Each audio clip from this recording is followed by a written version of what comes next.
Hello friends, in the last session we have discussed one problem. In that problem, two types of solids we have considered. One was a right circular cone standing vertically and it was being penetrated by a horizontal cylinder. Okay. The same two types of solid which we have considered yesterday, today also we are going to consider the same kind of solids.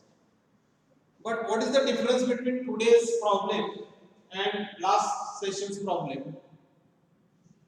The difference is that in last session's problem, the axis of cylinder was coinciding with the axis of the cone. Now, if you refer to this problem, see here, this is the position of cylinder in the side view. Of course, the side view of cylinder, when its axis is parallel to HP, will be seen in the form of a circle in the side.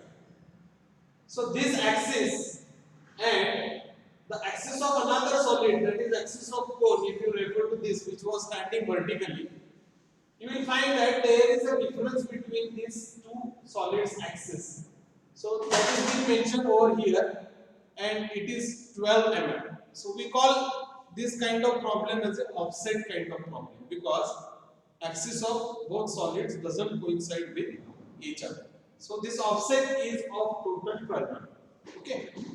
So in the side view, cone will be seen in the form of a triangle, and cylinder, of course, it will be seen in the form of a circle. So this side view refers you the penetration of a penetration of a cylinder into a right circular cone. Okay. Now, what are the dimensions of these two solids? Of course, the dimension of the cylinder, dimension in the form of diameter is equal to 15. So 550 is the diameter of the cylinder. And length, if you refer to this diameter and if you draw the projections backwards into the top view or in front view, you will come to know that somewhere here I have mentioned the dimension in the form of a length of a cylinder is equal to 120 mm. So diameter is 50 mm cylinder and length of cylinder is equal to 120 mm. The second solid, cone. So cone's diameter I have mentioned here. Diameter of the cone I have mentioned here in the side view. It's equal to 500 mm.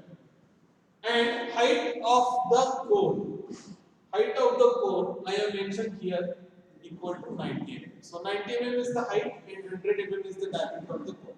So these are the dimensions of these two kinds of solids. Okay. Now see, whenever this cylinder penetrates into the cone, okay, we get number of intersecting surfaces. Wherever we will get the intersecting surfaces, we had a practice to put the names over that intersecting surfaces.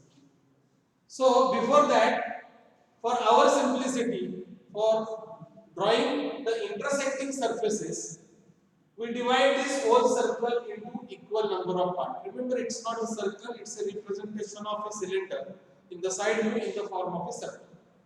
So this whole circle, for our simplicity, we are going to divide it into 8 number of parts. You can divide it into 12 number of parts also. So number of parts in the clockwise manner, I have mentioned from 1 to 8. So this is 1, 2, 3, 4, 5, 6, 7, up to 8. So these are the 8 divisions of the circle. Okay. Now, wherever this cylinder gets penetrated into the cone, that intersecting surfaces we have mentioned here in the form of a name PB. So PB is the intersecting surfaces of these two solids, which is on this 8 generator of cone, that is O to B. So I will get only one point as a point of reference here, PB. Similar to this point, QB is another point of reference. Okay. Now, if you refer to this point, So this point I have mentioned the two names PC and PD because this is also one of the axis one of the generator of the cone. That is one is OC and one another is OD. So PC will lie on OC and PD will lie on back side, that is on the generator OD. So here if it looks as a single point, but it's never a single point, it's a 2 point surface. So these 2 points I have got here. In the similar way, in the bottom, I will get this QC and QD. So QC is on the generator OC and QD is on the generator of O2D. So likewise, these 4 basic intersecting points I have marked here. Now, after division of these 8 number of equal parts, we need to project backwards these all 8 points along with PB, QB, PC, PD, QC and QD into the top view. So that is we are going to complete it in the form of a top view. So cone is standing vertically obviously. In the top view it will be seen in the form of a circle. Okay. So here the outer dimension, maximum dimension over here is in the form of a diameter, or that diameter belongs to the diameter of the cone, that is equal to 100 mm. So this is the top view of the cone. Now cylinder, when it is being penetrated with axis parallel to HP into this cone, in the top view you may observe it in the form of a rectangle. So this is one limiting edge of that cylinder, that is 3 dash to 7 dash I have mentioned. From 7 dash to this length, this is the total length, that is equal to 120 mm. Again this is another limiting edge of this cylinder, and final this is the edge. So this is nothing but the surface, overall surface of that particular cylinder when its axis is parallel to HP and it is being penetrated into the core. Okay. So these reference points, all our points, 7 dash, 6 dash, 8 dash, 1 dash, 5 dash, 2 dash, 4 dash, 3 dash, I have got those points by taking the projections from these reference points, that is cutting points, divisions of the circle. Likewise 7, if I project it backwards, I may get over here 7 dash, like this 6 and 8, if I project it backwards, 6 and 8 dash, likewise from 7 dash to 3 dash, I have drawn it. That is the representation of the cylinder in the top view. Okay. So now in the front view, again the cone will be seen in the form of a triangle. So this is nothing but O double dash, B double dash, C double dash is the triangle in the form of a projection of a cone in the front view. And cylinder, again, see, this is 1 double dash. I have projected backwards this 1 to this view in the front view. So this from 1 dash to this 5 dash is one limiting edge of that cylinder. Then this is the length of overall length of the cylinder equal to 120 mm. This one is the another limiting edge of that cylinder, and this is the length. So this is nothing but, see, I am showing you in the form of this particular scale. So this is nothing but the cylinder. So front view will be in the form of a rectangular shape of that cylinder, and for cone it is in the form of a triangle. So these are the basic positions in the front view, top view, as well as in the side. Now once you divide all these parts, the thing is that we have to complete this top view. So for completion of this top view, we need to project all over those points into the top view. Okay, see, wherever I got this point as a PB, I may draw a projector from this PB. It will take this reference from this line. Again, I will project it back to this line, and to this line I have drawn. Okay. So see, my point PB is lying on which generator? It is on O2B. So in the top view, my generator O2B is this one, this O2B. So this PB point is intersecting point on this edge, or you may call it as a generator, on this generator O2B. So I have to project this PB backwards into the top view, and I have to stop on which generator? O2B. So that is O dash to B dash. So here I may get this as a point PB. So this is the projection of this particular point into the top view. So I have got this PB. For the QB, again we have to follow the same procedure. QB, if you refer to this view, it is lying on this 8 generator, again O2B. So I need to project this QB backwards into the top view till I may get the generator OB. So you will get this point as a Q to P. See, this is the line. This line, then it comes over here, this line, and this second line. So this you will get on this edge as a point Q dash. So this is the reference of this second cutting point, or we say intersecting point QB in the top. Next, this is PC and PD.